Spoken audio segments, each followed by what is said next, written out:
Au commencement, les deux armées se font face. L'armée masculine se signale par une omnipotence affichée, mais non feinte et bien réelle. Il ne lui manque pas un bouton de guêtre. Sa puissance de feu, surtout, est terrifiante. Les derniers modèles des machines de guerre les plus performantes ont été acquises au prix de grands sacrifices sur le budget de la santé ou de l'éducation, mais le fait est là, patent, elles disposent d'une plus grande capacité de destruction. Le camp masculin ne dissimule pas ses projets, son grand dessein, vaincre le camp féminin dans un combat à la loyale, dans une guerre propre, fraîche et joyeuse, en race campagne, dans un splendide mouvement à la baïonnette comme on ne les enseigne hélas plus dans les écoles de guerre, depuis qu'une sotte pusillanimité recommande de modérer les pertes. D'ailleurs, pourquoi dissimuler ses projets quand son existence même est un défi à l'adversaire? Il ne se passe pas de jours ou de semaines sans que l'armée des mâles n'organise parades et défilés, démonstrations de force de l'arme blindée ou, plus poétiquement, prise d'armes en tenue d'apparat, concerts de musique militaire dans les parcs des beaux quartiers. Toute l'armée masculine piaffe d'impatience, rejoignant dans une envolée enthousiaste les chevaliers d'Azincourt et les cuirassiers de Reichshoffen la veille de la bataille. L'armée féminine, pour sa part, préfère les vertus de la concentration psychologique aux pesantes manifestations de force.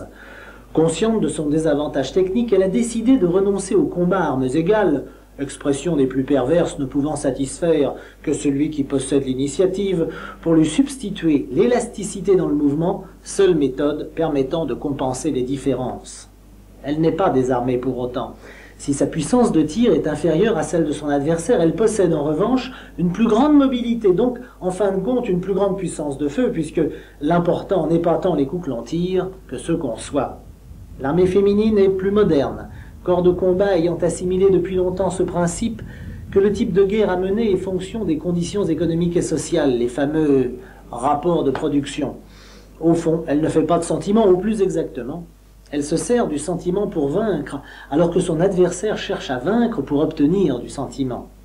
Il faut bien l'avouer, la faiblesse du camp masculin tient essentiellement à cela.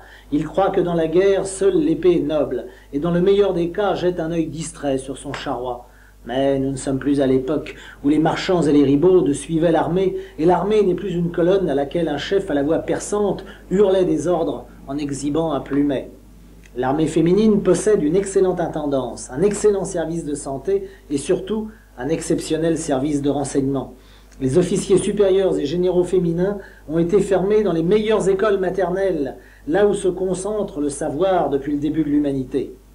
Dès lors, le combat est inégal.